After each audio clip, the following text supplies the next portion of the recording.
flat piece of paper like you're doing something that's journaling. This is actually a 3-dimensional shape that you see in seashells outside, that you see in the universe, that you see in plants, all right?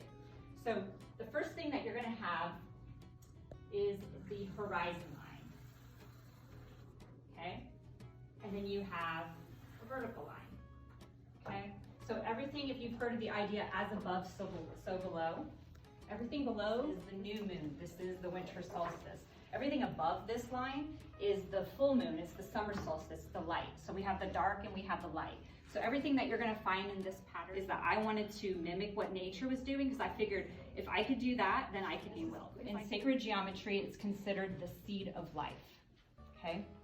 This is where a field starts to be. Once you start to get this field built up around it, you're really pulling that energy into the focus of what you're doing. So it says purpose. The reason that the purpose is that this is where we're focusing our attention. So as we get into the practice and the worksheets, you'll start to realize that everything that we're going to be doing is really just about centering that information. The flower of life, it has this fruit of life pattern kind of contained and hidden in it. So this fruit of life pattern is not a pattern that is as common when you're seeing like art and things like that. You're really going to see a lot more of the flower of life. But this is the one that is kind of hidden within that. And this is the one that we work with. So on the page that you have, you'll notice that those colored areas have this intercore area, the base code, and they're color coded because there's also a relationship with the chakras. And then you can see real lightly that there's these 6 outer spheres. So what I have found that, and what I think is the most magical part of this practice, is that we have all of these inner dialogues that are going on, right? Preferences, judgments, opinions, and oftentimes those are different than what we were trying to do in life. So how many people have maybe had what you might consider a failure at what you're trying to, can't do that, or who do you think you are? You know, I'm sure that we all have this kind of similar type of talk inside of our heads where we're having this question of what we're feeling that we want to do, and it's in disagreement with what we're actually trying to do.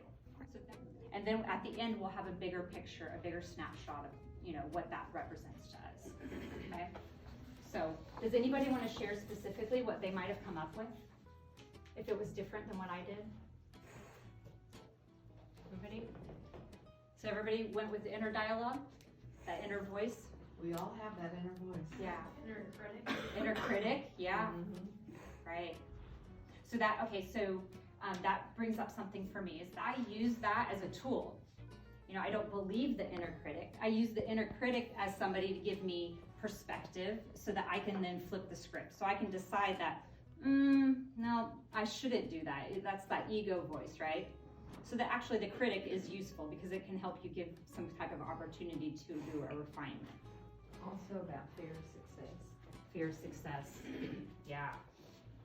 That is so huge, isn't it? I think that the fear of success might be even more debilitating than the fear of failure. What do you guys think? Yeah, that one will slow you down real fast. Okay, so then let's go ahead and move on to the ground sphere.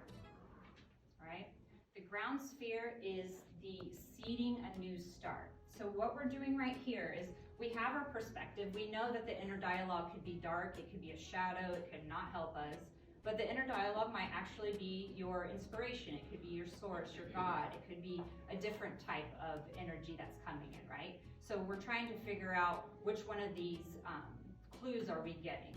So when we're doing the ground sphere, what we want to do is we want to make sure that we're planting the seed of the dialogue that we do want to have. I want to ground myself with this inner dialogue is self-care or self-love. That I'm going to hear whatever these inner critics or voices are saying, but I'm not going to act or apply energy to the ones that are not actually loving my physical body, that are not loving my mental body or my emotional body, right?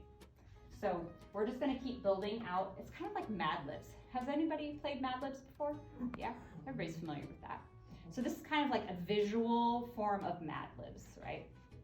So we have our inner dialogue as our purpose, and then we have spirit, or self-love in our ground. This is a creative energy. So now we're taking that darkness and now we're starting to add life to it. So it's kind of like watering something. You're starting to add energy to it. So that's what we're doing, is we're building energy up to get to this peak. Does anybody have any questions so far? Like, I'm gonna keep going. Good? All right. Okay, so then we come to the observe sphere. Along with the express, observe is literally my favorite one, because then I get to be analytical.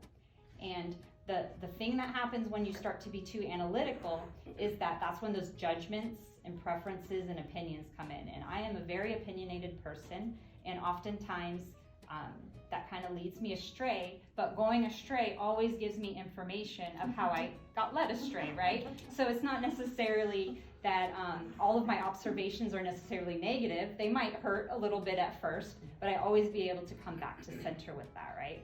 So the observed sphere is where we're gathering information. And if there's one thing that I can tell you about that, is you want to, whatever you put in this sphere specifically, but any of them, you want to keep it positive. Tell my truth, okay?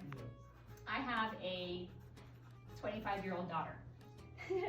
And I tell her the truth all the time. And she has to remind me, Mom, it's your truth, right? And I'm like, oh, there we go again. I get to learn something new, right? So like, my truth might not be the absolute truth, but it's my perspective, and that perspective might change. It might be something that sticks with me forever, but I have to allow that to change. So I really do like adding the word my truth in there. Like, it's something that I've been refining more probably over like the last 6 months or so, but it's very helpful. So you're expressing yourself in the best way possible because you're having a relationship with yourself.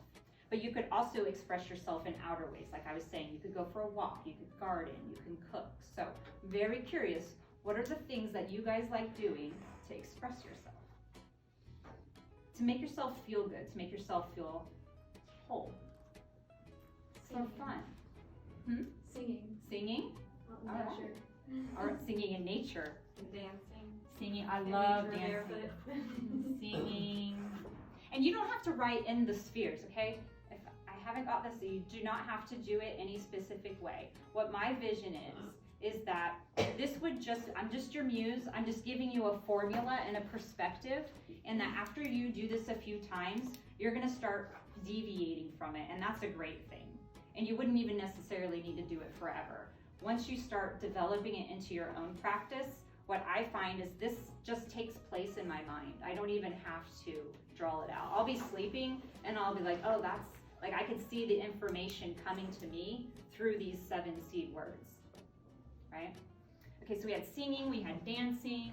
What other ways can you express yourself? Like express your inner voice, the one that you really want to project out. So busy with life, just doing or just like meeting a challenge and overcoming it, that they don't actually sit for a moment and consciously recognize the lesson of what just took place, so that they don't end up repeating it, right? So how many people have the same things come up? Happens to me all the time. I'm in the woods, things are great. I go to the grocery store, someone says something, and then I just get triggered back into that habitual perspective of myself. So then that's the opportunity. If I can really start to enhance those lessons and recognize those things, then I can break those patterns. And then when you break those patterns, then you have an easier time to manifest.